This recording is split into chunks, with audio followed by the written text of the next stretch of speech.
fazendo variação. Aqui é a mesma coisa, mais fator 2ds mais si dmi ami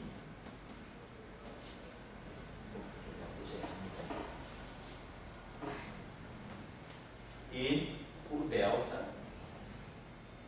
de, aqui para não ficar dmi ami, tem que botar dmi ami no mesmo tempo, né? Isso aqui na verdade é dmi ami, dmi ami. Então estou fazendo a variação do segundo termo.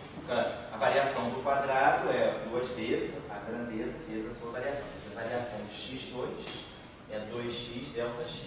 Né? Então nesse caso, x, a grandeza x é dmi ami. Então a variação do quadrado é 2 vezes a grandeza vezes a sua variação. E aqui a variação é simplesmente o j. É uma corrente externa, o campo está todo aqui. Então estou variando isso aqui. É o princípio variacional.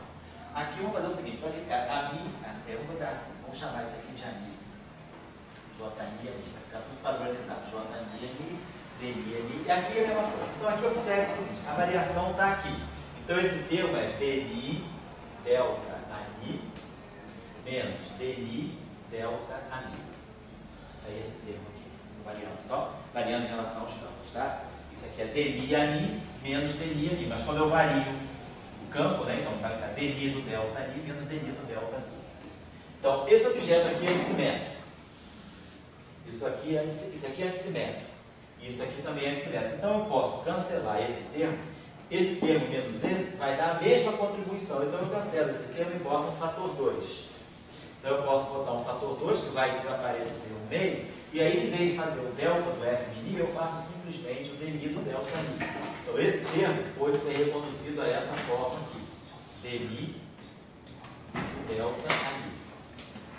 Foi o que aconteceu com esse termo. Esse termo aqui está a mesma coisa, né? Dmi do delta AMI. Não tem nada a ver com isso. Ele está dmi do delta AMI. Então tá lá.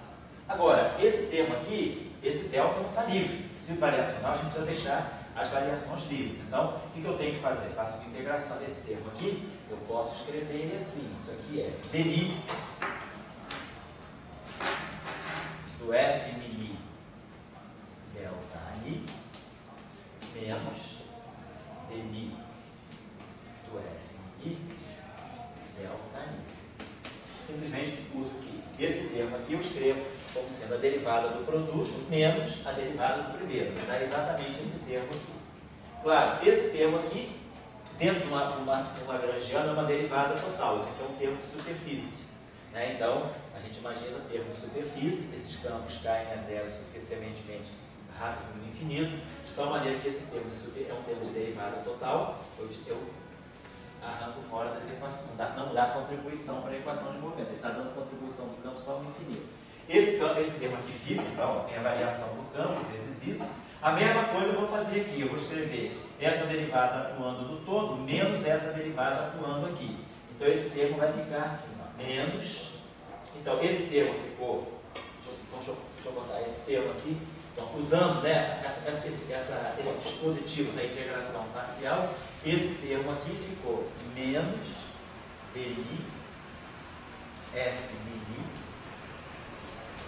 delta AMI. Então, eu liberei a variação do campo da derivada. Aqui eu vou fazer a mesma coisa, eu vou precisar liberar a variação do campo dessa derivada. O que eu tenho que fazer? Jogar essa derivada para cá. Faço o mesmo truque, vai dar um sinal menos. Então, esse termo aqui, ele vai ficar menos esse dmi atuando em dmi AMI. Tudo isso vezes o delta AMI. E aqui o delta AMI já está livre. Então eu tenho delta AMI, delta AMI, delta AMI.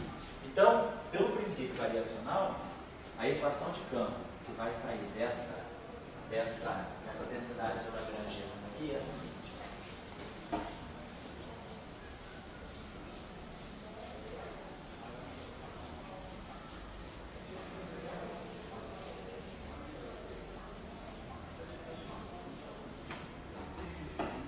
Essa densidade lagrangiana que eu estou colocando aqui é isso aqui, ó, menos. Então esse menos com esse menos fica mais. Então fica dmi do f mini, o primeiro termo.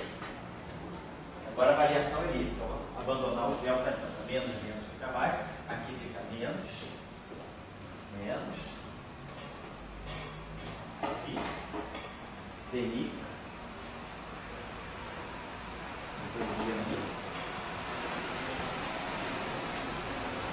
o último termo fica mais JI. Tudo isso igual a zero. Então, esse termo aqui vai dar para lá menos, então vai ficar isso aqui igual a menos JI.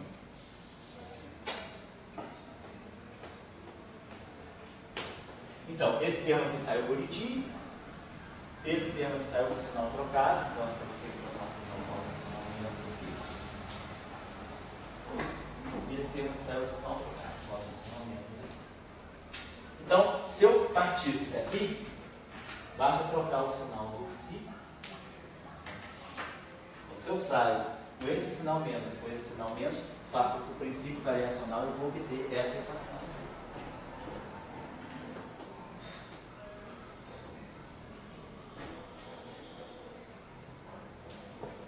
Ou se eu quiser também, eu poderia ter colocado, nada me impede de ter colocado essa equação no sinal menos na prática. Bom, eu posso jogar tudo no psi. Psi pode ser a menos de um sinal. O que é importante, né? Então é isso aqui.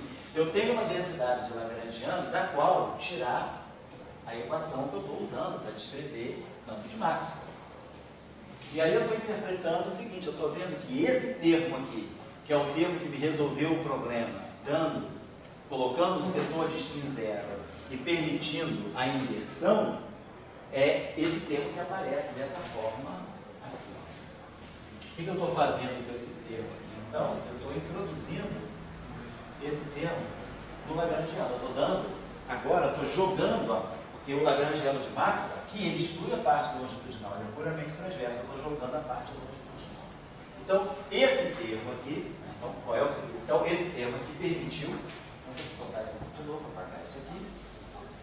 Só para a gente não se esquecer, um instantinho só, vou voltar aqui ao nosso operador O de Maxwell, né? Quer dizer, o nosso operador omni de Maxwell, ele ficou d'Alembertiano, eta mini, mais si, d'Alembertiano, ômega mini, só para não esquecer. Nosso operador. Então, esse termo aqui, que é o termo de psi, ele recebeu, quer dizer, o que eu fiz? Eu joguei em cima do Lagrangiano de Maxwell esse termo aqui.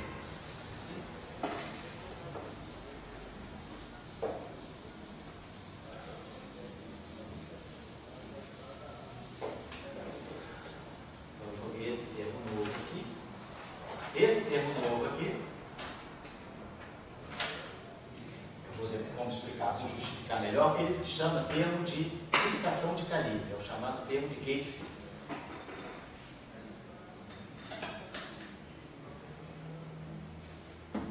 Esse termo aqui é o termo chamado fixação de calibre, gate fix. Então, a gente quando escreve aquele termo de gate fix,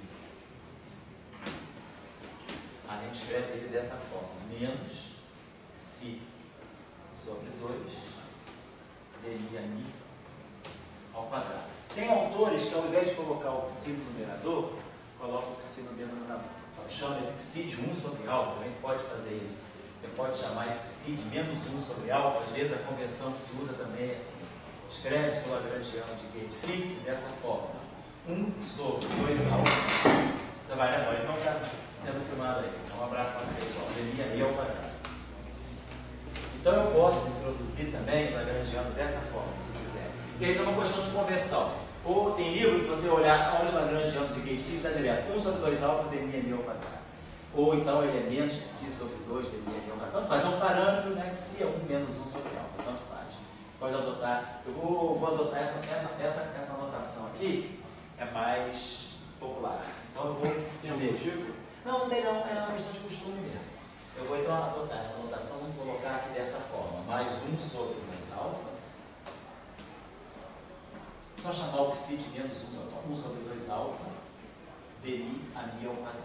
Então, para nós, né, nessa redefinição de psi sendo menos 1 sobre alfa, o operador de Maxwell vai ficar menos 1 sobre alfa ômega mi. Então, com essa convenção de que si sendo menos 1 sobre alfa, a gente vai escrever o operador de Maxwell dessa forma. Então, eu estou só querendo captar a atenção de vocês para isso, que essa é uma questão, vamos dizer assim, simples, mas não é trivial. O que está envolvido aí? Então, nós vamos tentar, eu estou querendo ser bem detalhista nisso, para a gente depois lá na frente não precisar voltar muito para isso. Então, nós introduzimos, né, então, a ação de Maxwell, o Lagrangiano de Maxwell, a gente já introduz ele na parte transversa. Esse termo aqui, sendo F mini, F i, ele na verdade puramente transverso. A gente sabe que o F mini carrega só os pininhos. Então ele dá só isso na equação de campo. Então eu precisei introduzir isso aqui que eu chamo de fixação de calibre para ganhar esse termo na equação de Maxwell. Então a equação de Maxwell agora vai ficar assim, menos 1 sobre alfa. Esse lagrangiano aqui implica exatamente nessa equação de campo. Tá? Então implica isso aqui. Então esse lagrangiano implica nessa equação, nesse novo conjunto de equações de Maxwell, cujo operador O é aquele. Então, esse termo aqui, que nós chamamos de fixação de calibre, nos permite a inversão. E nós vamos ver agora, daqui a pouco, por que ele recebe esse nome de fixação de calibre. Então, nós já vimos também que ele é um termo inócuo, no sentido de que, se eu acoplar esse campo de Maxwell com as correntes externas, ele passa batido. O fóton, quer dizer, ele introduz um fóton longitudinal, ele introduz um polo. A gente tirou esse operador aqui inverso, então, o O a menos 1, então o O de Maxwell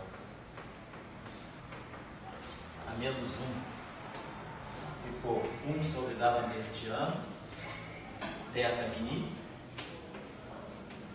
menos 1 sobre alfa, menos alfa, sobre D'Alembertiano, ômega mini. E olhando no espaço das configurações, né, isso aqui me dá, vou colocar assim, um G Maxwell mini gentil, né? Já transformada de Fourier da função de Green do campo de Maxwell agora, olha, fica simplesmente passar isso aqui para o espaço dos momentos. Então fica menos 1 sobre K2 θ mini menos kappa-mi sobre K2, que é o operador transverso. Então isso aqui, ó. D'Alembertiano fica menos K2. θ mini fica daquela forma. Esse D'Alembertiano fica menos K2. Então vai ficar mais alfa sobre K2.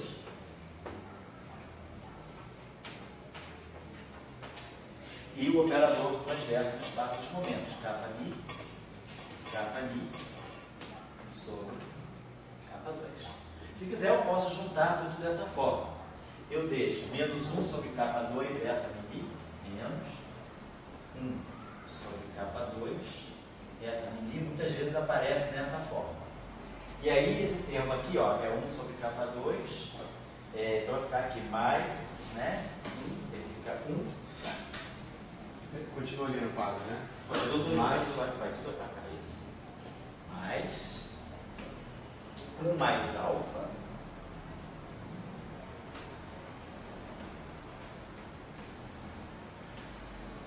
kappa-mi sobre K4. Então, juntei aqueles dois termos. Eu trouxe esse termo daqui, juntei com esse que fica daqui. Então ficou esse pedaço aqui e esse pedaço aqui. Tá? Muitas vezes o propagador do fóton está escrito dessa forma. Aí a gente pode fazer, tem a chamada. Aí esse alfa, vocês viram o seguinte, esse alfa é completamente arbitrário. E não tem problema, porque esse alfa, ele está introduzindo o termo que é livre, que é o fóton escalar, que é o fóton que se desacopla. Então eu tenho liberdade na escolha desse alfa. Então, se escolhe esse alfa igual a menos 1, esse aqui é o chamado gauge de Feynman.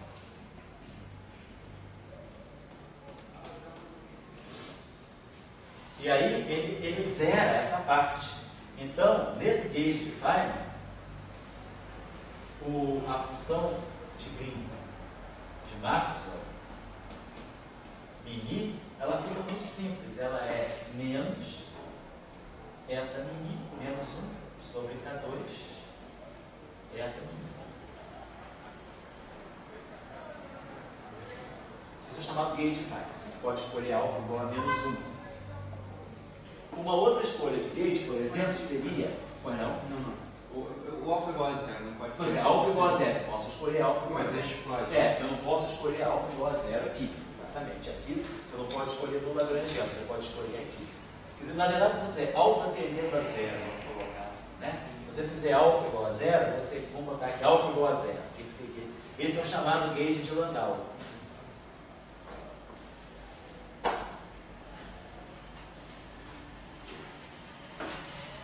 No gauge de Landau, alfa igual a 0, eu tenho então esse termo aqui, então ele fica simplesmente menos 1 sobre K2, eta mini. Mas eu vou ter que renormalizar? Não, nada para isso não. Simplesmente você, depois de inverter, você pode escolher alfa igual a 0.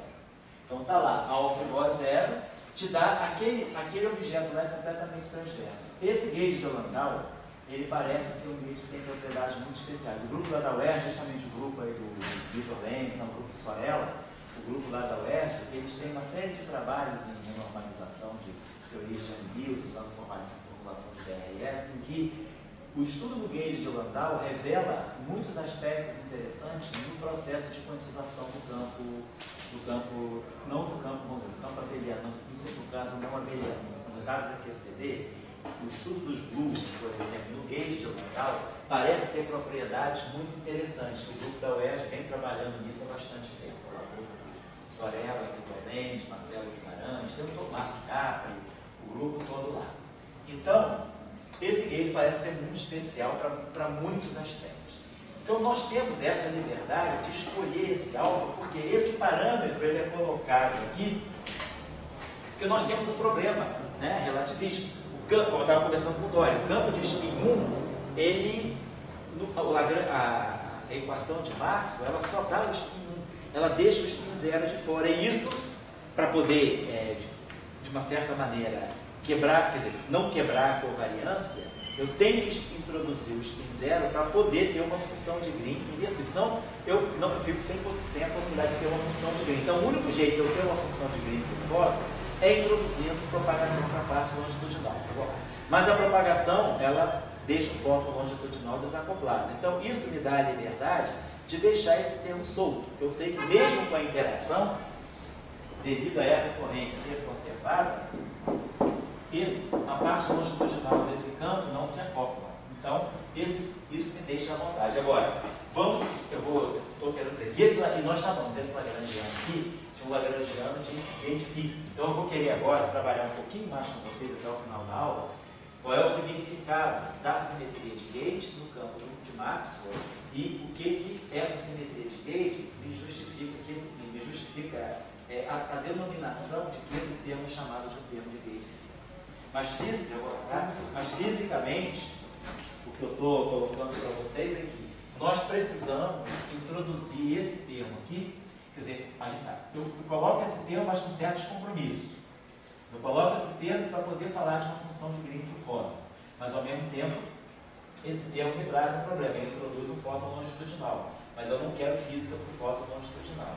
Aí eu vejo que o fato da corrente ser conservada, da carga elétrica ser conservada, a corrente satisfazer uma condição de continuidade, ela é transversa, e aí a gente mostrou que classicamente, pelo menos, a gente tem certeza que esse termo dá propagação para o spin 0, mas não deixa o spin 0 interagir com a matéria. Então ele está na teoria, mas a interação eletromagnética não percebe isso. A interação eletromagnética, ela realmente percebe só o fóton de spin 1. Então o problema está resolvido dessa forma. Isso nos traz essa arbitrariedade nessa escolha desse termo. Pode ser alfa igual a 0, pode ser alfa igual a menos 1 ou menos 1. Então, esse termo aqui é o chamado termo de gauge fixing. Por quê? Porque eu posso mudar a forma da função de Green escolhendo determinados valores de alfa. Alfa igual a 0, alfa igual a menos 1, alfa igual a 2, qualquer alfa. Alfa igual a 0 é bom porque dá um propagador simples, para fazer os cálculos perturbativos é mais simples. Agora, alfa igual a menos 1, alfa igual a 0, que está o gauge de Landau, é interessante para se compreender alguns aspectos, inclusive não perturbativos, do campo na reação não abeliana. Então, essa é a questão. Agora, a nossa discussão vai para a última parte dela, que é ver a importância da simetria de gauge. Não vai dar para fazer o Tiago Simons hoje, eu faço na próxima aula. Aliás, eu tenho que conversar com vocês antes de acabar a aula. Próxima aula significa sexta que vem, mas eu vou precisar fazer uma aula de reposição dessa aula aqui, porque realmente eu faltei aula no dia 13 de abril, a aula que eu fui a Goiânia. Então aquela aula não teve mesmo, né? Na semana da conferência eu dei meia aula, mas na semana anterior eu não dei aula. Então eu vou querer repor essa aula no sábado, dia 12, véspera de Dia das Mães. Mas aí quem não puder vir, alguém vem e grava, alguma alma caridosa grava. Tá? Quem não puder vir, não tem problema. E se ninguém puder vir, então não. Se não puder gravar, então não tem aula, porque não vai ser sacanagem, né? Deixar as pessoas se assistirem a aula. A gente vê. Bom, só quero chamar a atenção. Se eu vou então jogar a discussão de 3 dimensões, de Tiago Simons, para a próxima aula da sexta-feira que vem. Então vamos acabar a discussão aqui, falando agora da simetria de Higgs. Queria fazer uma observação? Eu pergunto o que é. Assim, na verdade, para ver com o céu, porque assim, o primeiro termo é a contribuição de energia da parte transversa. Isso. O segundo da longitudinal. Isso. O terceiro é o acoplamento com a corrente. Isso. Só isso. Pois é, esse alfa, na verdade, para mim, ele está dando um peso de contribuição de energia para dentro da Lagrangiana. Então, para mim, ou você simplesmente falar, como ele não acopla nada, eu posso falar, é como se fosse uma constante somada à energia, ou então, sabe, ele dá zero, porque se ele for um número finito, tudo bem, é como se fosse uma constante que está acrescentando energia, mas não tem... Então, você está se autocondenando. Tá, você vai fazer o seguinte exercício da semana que vem. Então, o exercício que vão cobrar dele, vocês podem cobrar. Eu não cobro não, mas vocês podem cobrar. O exercício é assim. Não, boa pergunta. Eu não respondi ela não. Mas na tua pergunta já cabe um bom exercício. Aliás, eu deixei tarefa de uma hoje, né? Então, essa tarefa aqui é a tarefa do sol.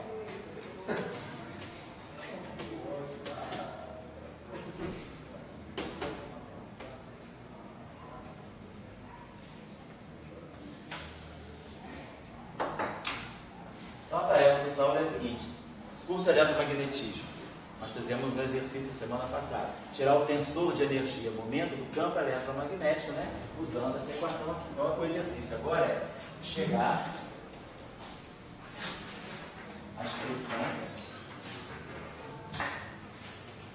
Cuidado com esse teta agora. Esse teta mini aqui é o tensor de energia momento. Não é o teta projetor, tem tanta letra parecida, é O mini, teta mini. Esse teta mini aqui não é o projetor de spin, não. É o teta mini, é o tensor de energia momento eletromagnético. Tá? Então, chegar à expressão do tensor de energia momento do campo eletromagnético, incluindo agora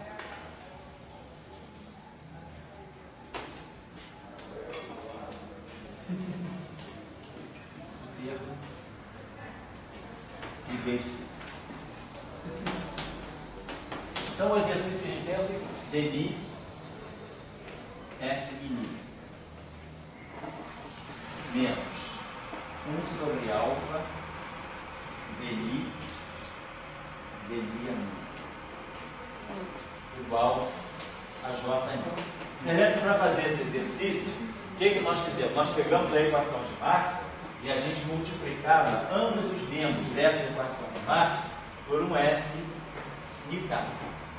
E aí começava a fazer aquele truquezinho das equações de campo, usava as equações de movimento. Então, a gente, sem esse termo aqui, chegou a uma expressão do tensor de energia momento do campo eletromagnético, que é F mi alfa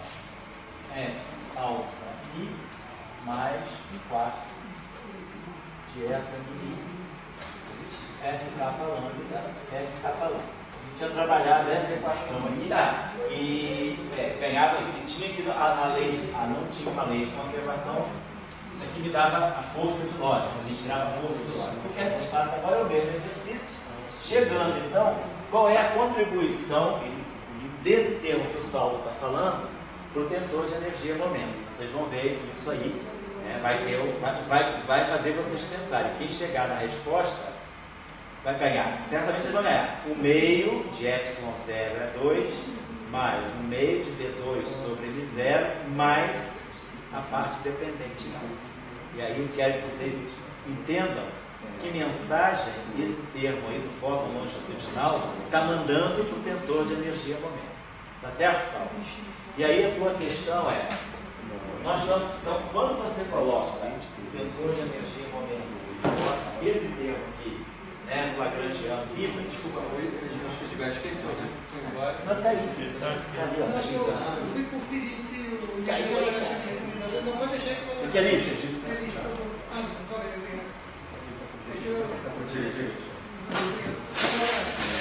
Eu queria conferir com o Felipe se o livro que você me recomendou do estudo do Chile. Ah, tá legal. Porque Você achou ele na biblioteca? eu achei, mas tinham vários nomes parecidos, aí eu não sabia se era esse. É esse aí, Chile? Parece que é esse. Beleza. Mas ele tá com.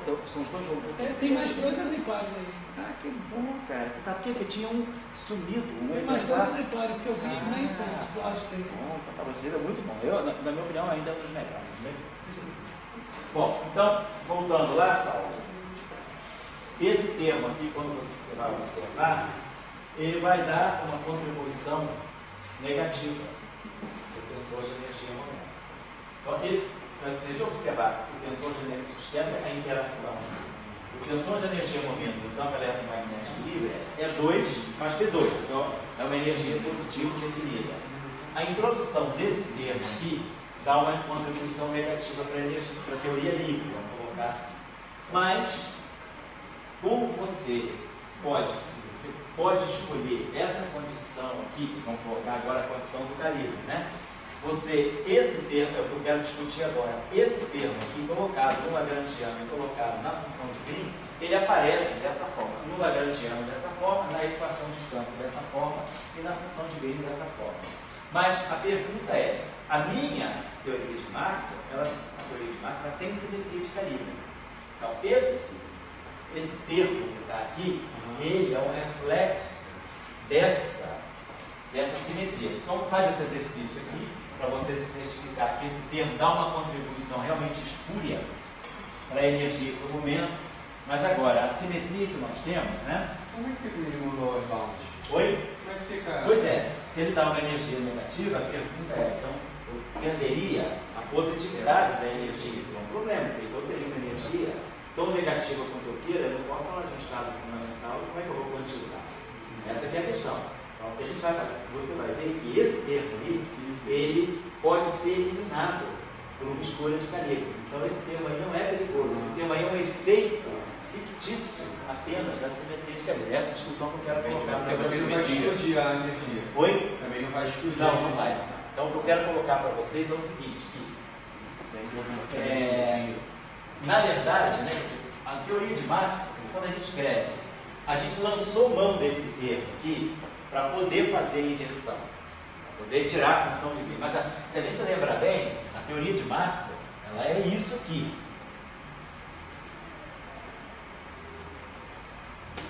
Ela é isso. E a simetria que eu tenho na teoria é essa simetria aqui, a linha Mi. Então, essa transformação aqui me faz eu poder passar de um potencial para outro sem mudar o F e, portanto, sem mudar as equações de campo. Isso é a simetria de calibre da teoria de Maxwell. Essa simetria de calibre aqui, ela me mostra o seguinte: suponhamos que eu tire a divergência dessa equação aqui.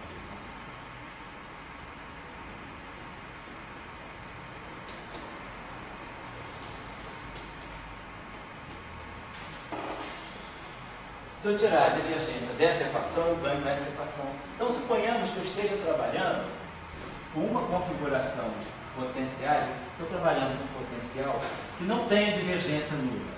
Então, ele não tem divergência nula, tá? Então esse termo aqui está na equação. Trabalhando com um potencial que não tem divergência nula. Mas, devido a esse objeto aqui, esse operador é inversível. Nós sabemos que o D'Alembertiano tem função de Green, ele é inversível. Então isso significa que eu posso, se eu escolher essa função alfa como sendo menos 1 sobre D'Alembertiano DMI ali. Isso eu sei o que significa. O que significa isso? Significa que a alfa de x é integral entre 4y de 1 menos 1 sobre D'Alembert g de x menos y d na coordenada y mi a de y mi funcionalmente. Se eu escolher esse alfa aqui, se eu aplicar um D'Alembertiano aqui, D'Alembertiano disso aqui me dá o delta. Então fica menos, e aí isso aqui vira tudo x. Então, esse alfa aqui, se eu jogar esse alfa, se eu tiver uma configuração de potencial que não tem divergência nula, isso para qual isso aqui é diferente de zero, mas se eu fizer uma transformação de calibre, que tem essa estrutura sempre, ao tirar a divergência dessa equação, eu vejo que se eu escolher esse alfa, eu vou ganhar um dmi, a linha mi, igual a zero. Então a questão é, se eu parto de um potencial que não tem divergência nula, eu tenho simetria de calibre, eu posso sempre ir por uma linha que não vai modificar a física, que não vai modificar o F. E ao ir para esse A', eu mantenho o F, mas eu zero a divergência do A'M.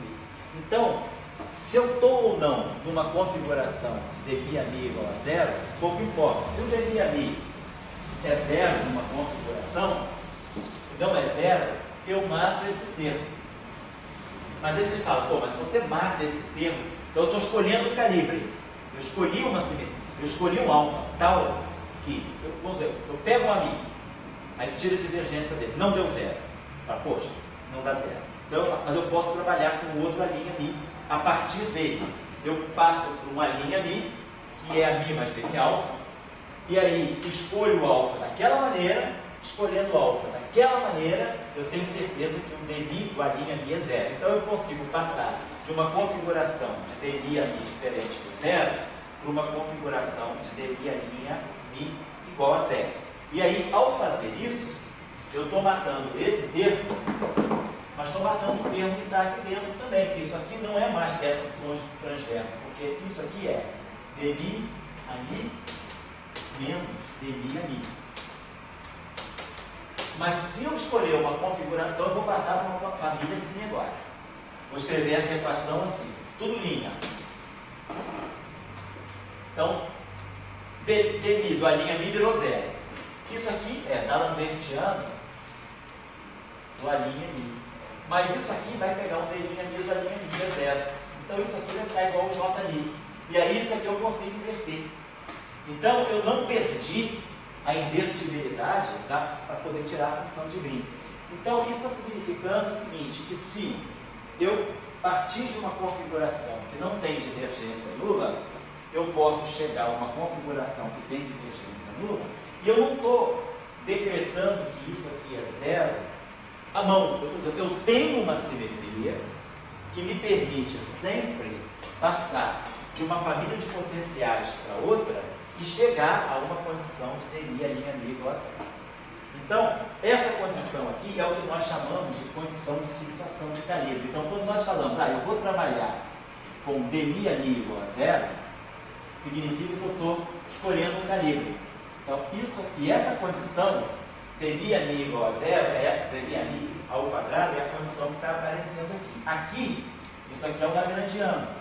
Eu não estou colocando isso aqui igual a zero aqui, porque aqui é o lagrangiano. Eu posso mexer na equação de movimento. No lagrangiano eu tiro a equação de movimento. Então eu escolho, depois que eu tirei aquela equação de movimento, eu posso escolher o calibre e zerar o dmi a mi, trabalhar com dmi a mi igual a zero. Então é por isso que esse termo aqui, ele se chama também termo de fixação de calibre, porque a forma dele é exatamente a forma que nós podemos escolher, quer dizer, é a escolha, é o calibre de covariante. Eu posso escolher o ami de tal maneira a matar a divergência. Então, isso é que habilita, o Saulo, você a dizer que, na verdade, O que importa para o teu θ mini é só a parte que vem de máximo mesmo, porque você pode sempre escolher um calibre onde isso aí é zero. E você não está perdendo física, porque você já sabe o seguinte, você já sabe que o dB ali, ele pode estar na teoria, mas ele não interage. Então, se você zera ele ou não zera ele não está interagindo de forma nenhuma. Então, essa é a discussão. Então, eu vou terminando a aula por aqui hoje, vou deixar uma tarefa para casa, uma nova tarefa para casa, mas esse é o problema que a gente tem quando a gente encontra uma teoria. É isso aí é sempre. Agora isso aí vai valer na QCD, vai valer na elétrica fraca. Eu vou deixar um problema agora, que é um problema um pouquinho mais complicado.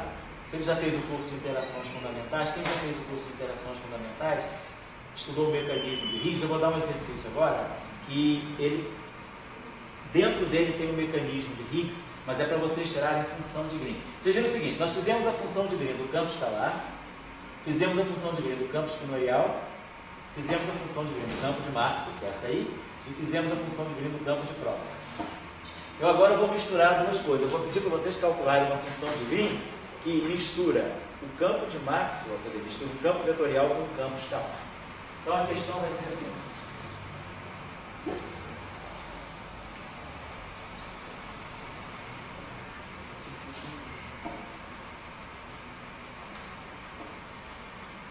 Tem a tarefa do Saulo, essa é a tarefa 1.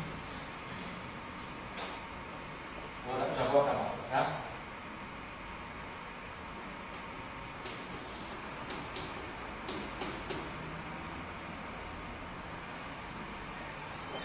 A tarefa 1 vai ser a seguinte. Vamos pegar o seguinte Lagrange. Suponha que eu tenho um campo vetorial e tenho um campo escalar que eu vou chamar de φ.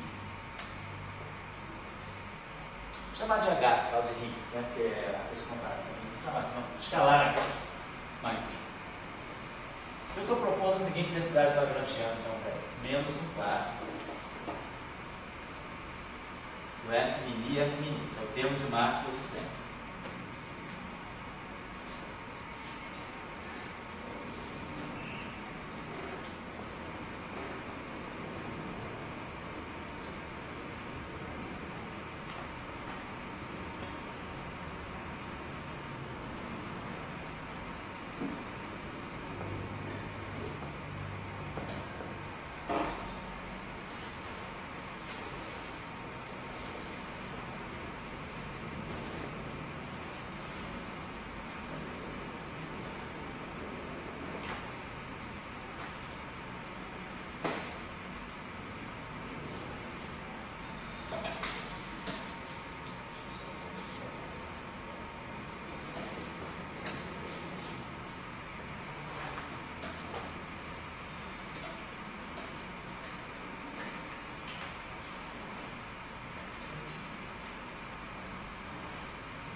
Então, tem o campo vetorial, ele se acopla com uma corrente externa J', e o campo escalar se acopla com uma corrente J.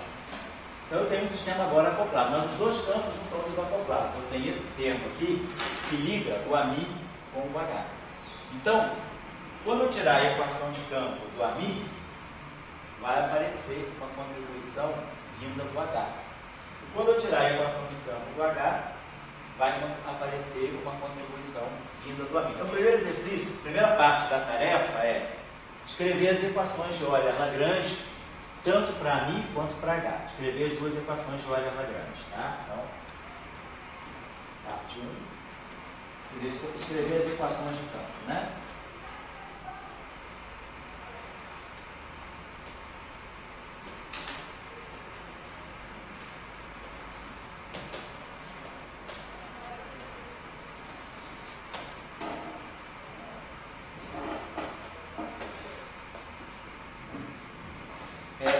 O segundo ponto vai ser discutir a estrutura das funções de Green.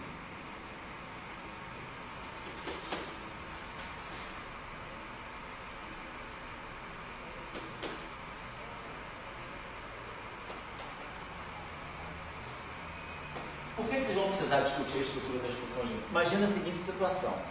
Quando vocês tirarem a equação do A, o H vai comparecer.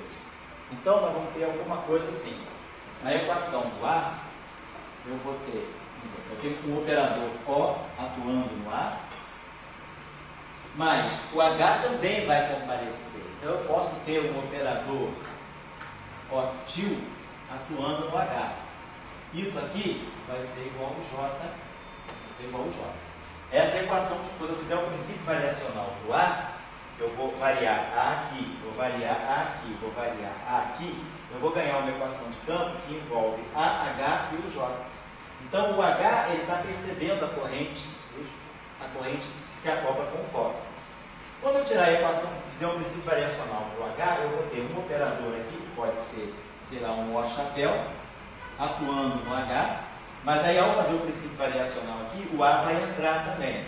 Então eu posso ter um operador aqui, que eu posso chamar de O barra, atuando no A, e isso aqui vai dar para mim a corrente J. Então, uma corrente J pequena, ela pode gerar, ela se acopla tanto com A quanto com H. E a corrente J grande também se acopla com H e com A. Então, essa corrente J pequena, se eu tiver uma fonte JMI aqui, ela pode estar gerando, tá? Na frente, ela pode estar gerando tanto um campo eletromagnético quanto um campo H. Então, eu devo ter uma função de Green que me transforme esse sinal, essa carga eletromagnética, num campo que não seja necessariamente um campo eletromagnético. Então, eu começo a ter agora funções de Green que misturam campos distintos, né? Eu posso, a corrente JMI, ela pode gerar um campo eletromagnético. Então, claro, se eu vou gerar um campo eletromagnético a partir da corrente JMI, essa função de Green aqui, ela tem que ter GMI, JMI, ela tem que ter essa estrutura, porque ela vai gerar, a partir de uma corrente vetorial, ela vai gerar um campo vetorial. Mas essa mesma corrente, ela pode gerar um campo H. Então ela vai gerar um campo escalar. Então, se o campo escalar H é gerado a partir de uma corrente vetorial, a função de Green que vai aparecer aqui tem que ser uma função de Green vetorial também. Ela não pode ser uma função de Green com dois índices, porque senão vai sobrar índice aqui. Então, por covariância, eu devo ter uma função de Green agora de natureza. Eu tenho uma função de Green de dois índices que vai acoplar a fonte vetorial com o campo vetorial, mas eu devo ter também uma função de Green com um índice apenas que vai acoplar a fonte vetorial com o campo escalar. E depois a mesma coisa. A fonte escalar se acopla com o campo escalar por uma corrente, uma função de Green completamente escalar. Mas aí a fonte escalar se acopla com o campo vetorial por uma corrente vetorial. Então eu tenho uma estrutura mais complicada de funções de Green que eu quero que vocês deduzam. Discutir a estrutura das funções de Green é olhar para a estrutura das equações de movimento. Então, depois que vocês estiverem convencidos de qual é a estrutura das funções de Green, então a primeira coisa é saber que elas existem, qual é a forma dela. A terceira coisa é calcular. Então, chegar às funções de Green e estudar as situações em que é e em que é e em que não é necessário fixar o carimbo. Porque agora a situação é a seguinte: o campo vetorial ele tem um campo escalar junto dele. Então pode ser que esse campo escalar ele resolva o problema da fixação do calibre do campo vetorial. Então eu quero que vocês percebam isso também. Tá, esse exercício eu aconselho realmente que vocês tentem fazer. Esse exercício ele é muito amplo, no sentido de que ele abre as portas para entender também o mecanismo de Higgs. Então, a questão de como um campo escalar se acoplando com um campo vetorial, o que ele pode gerar? Eu só vou pensar aqui uma coisinha. Vou fazer uma modificaçãozinha, que eu não sei se vai ser necessário, mas fazendo o exercício, vocês vão fazer o seguinte coisa. Não é para complicar, não, é só mesmo para colocar um elemento a mais. Quando eu dei aquele lagrangiano para vocês, vamos modificar aquele lagrangiano introduzindo. Então, a correção que eu faço no exercício é a seguinte: mantém-se menos 1/4 de F μi, mantém-se o dmi/h ao quadrado. Isso porque antes não ia dar certo? Oi? Antes não ia dar certo? Não, ia dar certo. Essa correção. Eu acho que essa correção vai fazer vocês pensarem sobre mais um aspecto. Aí eu tinha colocado esse termo aqui, eu acho que eu coloquei com psi. Foi alfa, nem sei. Foi psi? Psi, ami, dmi, h. Psi, ami, dmi, h. Vou colocar um termo novo aqui, que é o seguinte, é um termo, coloque um termo assim, mais um mi ao quadrado, h ao quadrado. Aí aqui a gente coloca menos j mi ali, mais JH. É um termo tipo de massa. Coloca esse termo aqui. De repente pode fazer Mi2 igual a zero. Mas eu acho que deixando esse Mi2 solto, ele vai dar uma riqueza maior na discussão sobre a questão de fixar ou não o caminho. Então, esse exercício que eu recomendaria a vocês realmente tentassem fazer para a próxima aula, para gerar dúvida para a próxima aula. Tá? Posso fazer em grupo, aí vocês se reúnem, tentem discutir esse exercício. Ele não é trivial, não é simples, ele é bem diferente. Assim, é bem diferente do padrão de calcular a função de lembda, mas ele é extremamente importante, sobretudo para a teoria eletromagnética. Tá? Como a gente nesse curso aqui está deixando o eletromagnetismo sempre próximo da teoria eletrofrágil, vale a pena vocês pensarem um pouquinho sobre isso. Aí a minha proposta é a seguinte: semana que vem, eu acho que eu já passei um e-mail para vocês anunciando uma possível aula do dia 12, não foi? Então, eu só quero confirmar com vocês. Quem puder vir, eu estaria dando aula no dia 12 de maio, às 11 horas. É uma aula então, desse curso de QED. Eu vou deixar a aula de sábado, a aula apêndice de eletromagnetismo, para um outro sábado mais lá na frente. Mas então, eu vou colocar a aula de 11 horas, né? Sempre é véspera do Dia das Mães, se alguém for viajar no tal do Dia das Mães, não se preocupe. Em princípio. Não, então traz a mãe para aula, boa ideia, né? Vai depois no Rio Sul paga um papago, não. Uma comida para a mãe lá no restaurante mais caro. Qual é o mais caro do Rio Sul? Eu não sei, eu conheço restaurante que a gente conhece pouco, né? O grill da vida. Que é o melhor, né? Ela mãe do Taipim, esse aí é aquele restaurante que você consegue ir uma vez por mês quando ganha a bolsa. No dia que sai a bolsa, dá para ir lá, né? Em Taipim, só para Taipim, dia das mães. Então, faça o seguinte: você vai para o Sul ou vai ficar por aí? Vai com a tua mamãe, né? Tua mamãe agora é tua mulher, né? Tá com a tua mãe, certo. Então, se você vier aula, e eu sei que de repente você pode viajar, você consegue. Você vai viajar para o Sul? Vou viajar na outra semana. Na outra ainda, né? Então, você vai conseguir vir aula semana que vem? Então, tá, qualquer coisa aí você grava, tá? Aí, quem não puder vir, depois pega a aula. Eu acho que o Wallace, você já jogou aí. O Denis, eu falei pro Denis que você tinha passado as aulas. Você falou que tinha passado tudo para lá. Então ele já processou ontem à noite. Que o computador ficou a noite toda ligado e ele ficou processando lá, estava. Eu olhei hoje, já está atualizado. Já está atualizado, então está no site. Tá. Então as aulas, até a aula passada tá. Então a gente vai tentar fazer isso. Até a aula, eu passei na sexta-feira passada. Ah, tá. Então nós não pegamos. Então tem duas aulas daqui desse curso. Tem duas aulas. E uma de eletromagnetismo. Isso. Então tá jóia. Então tá certo. Eu passo segunda-feira. Isso, não tem problema não. Passa o dia que você vem, Duas de cada. Oi? Tem duas de cada que usar eles. Ah, tem aula de sábado também. Então tem duas aulas de eletro e duas aulas de QED para passar. Beleza? Tá.